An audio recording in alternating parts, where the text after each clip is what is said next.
Hey, welcome back to my next episode of Strange Wilderness. I'm Kevin Foster. Now, as you can see, I've got a new indoor studio because basically I had a very rainy and lousy summer here. I had planned some episodes where I was going to be going to locations where I had actually had some of my first encounters, but the weather wasn't working out. So I built this nice studio and here I am indoors. Now, this episode is called Night of the Sasquatch because basically I ran into an individual while I was up in Maine named Tom, and he had gone camping up in the Baxter State Park area of Maine, the northern woods, and he had quite the night where he encountered not one but a bunch of different creatures. And at the end of the video, we will get into his story. But first, on the last episode, I talked about, well, the episode was called The Maniacs of Maine, or The Maniac Sasquatch. And I had gone to 3 different locations, and in each one of those locations I had different episodes and encounters with Bigfoots. The first, I had rocks thrown at me while I was kayaking. The second location, I actually heard weird loon calls coming from a pond, and actually a ridge behind the pond. And that afternoon when I had come back, there were 2 distinct tree breaks, trees that had been pushed over, and I showed you the videos of those. And my last place that I went to was up in Machias, and I encountered a tree structure and came across a campsite that had been completely demolished. The tent had been pushed in. So again, if you want to catch up on that episode, go back to my last one. It was called The Maniac Sasquatch. Now, that second location was in the Bar Harbor area. I was staying at a person's house that doesn't want to be identified. And this is where the tree breaks had actually happened. So, to make a long story short, this person that I was staying with sent me a bunch of pictures that winter of a deer kill that he had come across in the backyard in the same location where these trees were, right near this swampy area. Now, he was also complaining to me about but slaps on his house. He kept hearing these loud snaps and slaps on the house. And I said, well, it could have been just the heat during winter time, making your building making noises. And he said, no, this is very weird. He says, it sounds like somebody is coming up and slapping a large slap on the house. And it was winter time, and there was snow on the ground. I said, well, go out and look around and see if you can find any footprints around. And he came back and said, no, I can't find any footprints, but this keeps happening. So I started talking with him. I said, well, maybe something's getting on your roof and slapping the roof. And, I've told him that I believe that he has Sasquatches in the area. Because number one, he's got a tree structure on this property. And the second thing is we had those 2 tree breaks that happened during the summertime. And then he came across this deer kill. Well, right away he said to me he believed the deer kill was coyotes. A bunch of coyotes had come in, and once again he could find no footprints or anything. But I asked him, well, send me the pictures of this deer kill. So he did. And the first thing that you can distinctly tell is that this deer has been snapped in half. Now, coyotes don't do that. They don't snap a deer in half. And the second thing was, this had been skinned.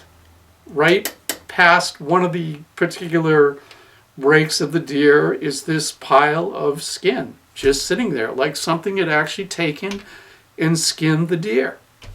Now, I also want to point out that there's no hunting allowed in this area, on the island of Bar Harbor, Trenton Island, where Acadia National Park is. And the other distinct thing about the pictures was that the jaw was pulled off. You can see in this photo that the jaw was completely taken off. he could find, again, no footprints around this deer kill. And it's just very odd. But take a look at some of these pictures here that, you can see. So as I mentioned before, I had been staying in this house up in the Bar Harbor area, and I had actually taken my dog Loki down his dirt road and crossed the street there, and we went into this wilderness area that was on, actually they call it Sums Pond. And off in the distance behind Sums Pond is some ridges, some mountain tops. And I was hearing loon calls coming from this pond, which, obviously there's loons on the pond. But I was hearing this very distinct loon call that was off. I mean, it was very deep, loud, and just, it sounded like something was mimicking a loon. And it wasn't coming from the pond, it was actually coming from behind the pond up on this ridge line. Well, this person's best friend came over to the house and was visiting. His name was Tom. And I had just come back and I was telling them about this, strange loon call that I was hearing.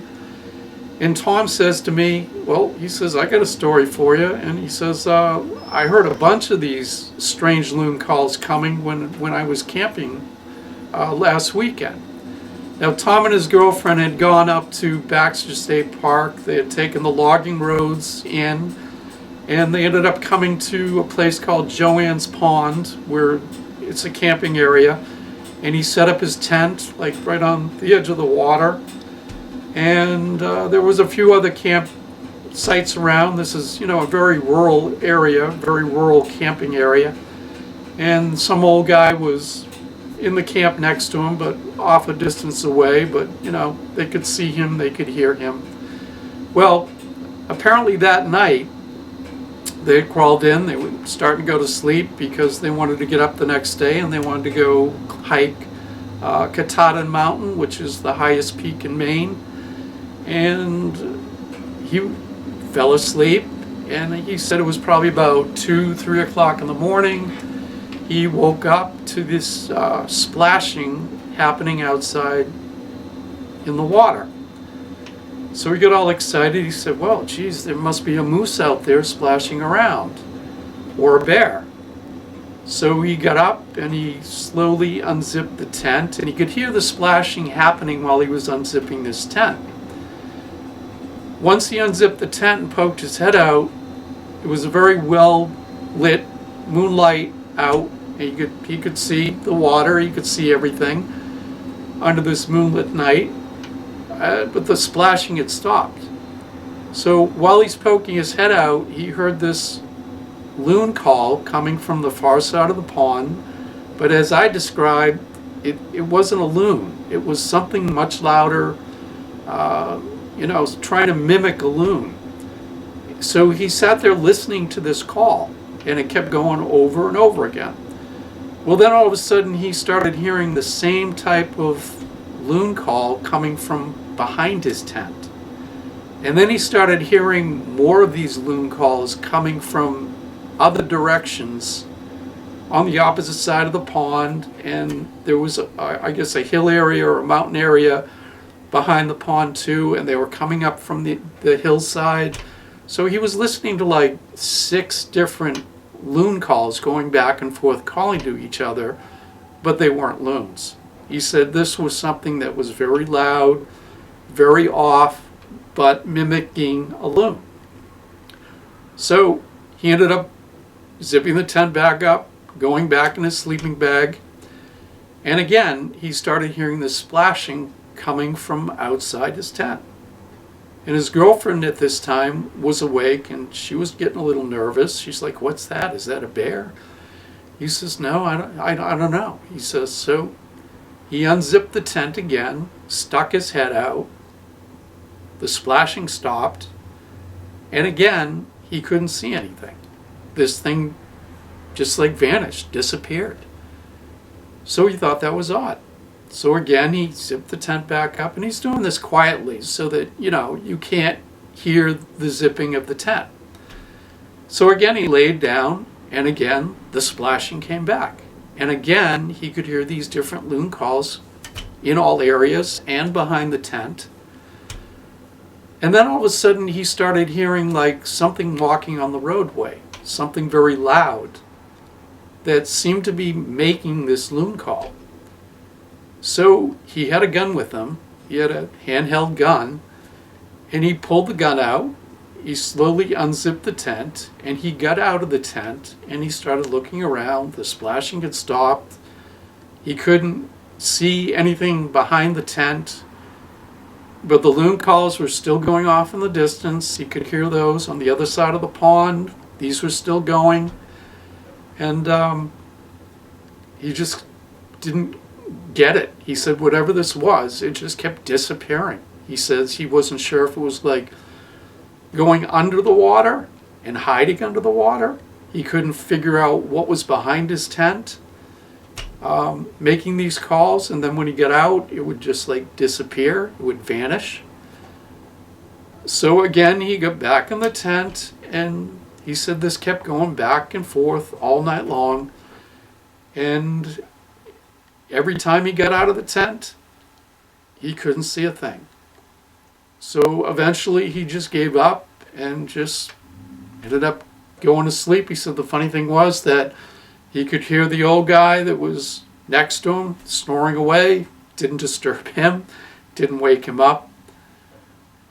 So that was Tom's encounter. Just some weird noises, splashing in the water, but yet every time he looked, there was nothing there. So hopefully in my next episodes of Strange Wilderness, I will get into some of my other encounters, some of the other weird calls that I've heard, the stick structures I've found. I've found many stick structures.